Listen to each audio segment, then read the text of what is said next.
তো hello viewers, আমি দীপঙ্কর ব্যাপারে চলে আসলাম নতুন আরেকটা ভিডিও নিয়ে। তো আজকে দেখাতে চলেছি আপনাদেরকে যে পাকিস্তানি একটা গাড়ির যে সমস্যাটা আসলে আসলে ভাই কি সমস্যা হয়েছে এই গাড়িটায়? ভাই এই গাড়ি পিস্টন সিজ করেছে। ও আর হেডে মোবিল উঠতো না, এই কারণে এই পেনিয়ামটা নষ্ট হয়ে যাওয়ার কারণে পিস্টনটা সিজ করেছে। পিস্টন সিজ করে রোকার মার খাইছে, ক্যাম্প মার খাইছে। রোকার কই? রোকার কই কোনটা আগে?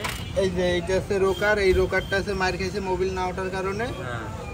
আর এই মালটা নষ্ট হয়েছে বলে আপনার হেডে মোবিল ওঠে না। তো টোটাল এই সমস্যাটা শুধু ওইটার কারণেই হয়েছে না? হ্যাঁ, এই পিস্টন আর মার খাইছে। পিস্টনটা কি হয়েছে?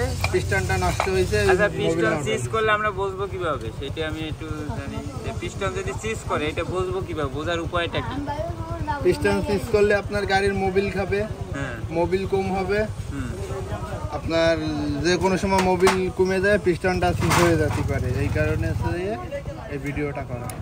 আচ্ছা, এই যে পিস্টনটা যে সিজ করছে এটা বোঝার কি উপায় হচ্ছে এই যে পাশে যে দাগ হয়ে গেছে এই এটা? পিস্টনটার উপায় হচ্ছে যে আপনার মোবিল কমবে। ইঞ্জিন তো আর সবসময় খোলা হয় না। আপনার যখন গাড়ি চলবে 500 কিলো 1000 কিলোতে মোবিল আপনার কম হবে ইঞ্জিনে। ধরেন 1 লিটার ডাললে 800 গ্রাম 700 গ্রাম মোবিল হবে। ওই এই সেই মোবিলের ওই যে ওই গামলা মানে এইখানে হ্যাঁ, গামলায় থাকার কথা 1 লিটার এই জায়গায় 800 গ্রাম মোবিল থাকার কথা, এই জায়গায় আছে 600 গ্রাম মোবিল।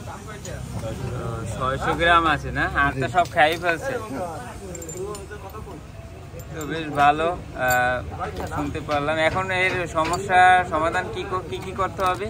এই গাড়ি পিস্টন করতে হবে। পিস্টন মানে এইটারে পরিবর্তন করে ফেলতে হবে। পরিবর্তন করতে হবে এবং এইখানে কাজ করতে হবে। এইখানে দেখতে পাচ্ছেন লেদের কাজ না? হ্যাঁ, এখানে লেদের কাজ। আপনি এইখানে দেখতে পাচ্ছেন যে এইখানে দাগ হয়ে গেছে।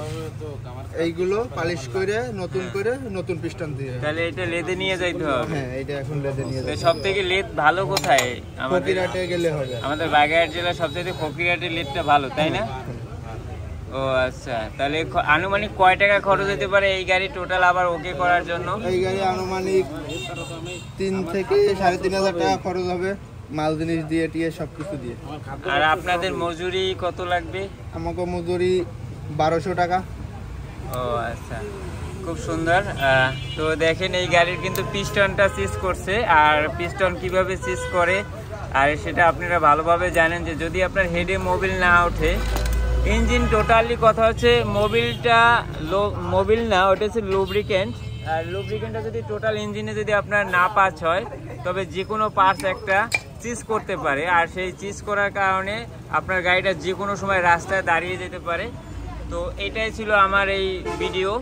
তো আপনি যদি আমার চ্যানেলে নতুন এসে থাকেন অবশ্যই চ্যানেলটি সাবস্ক্রাইব করে দিয়ে পাশে থাকবেন। আর আমি দীপঙ্কর ব্যাপারী সবসময় আপনাদের পাশে আছি। অসংখ্য ধন্যবাদ আমার ভিডিওটা সম্পূর্ণ দেখার জন্য।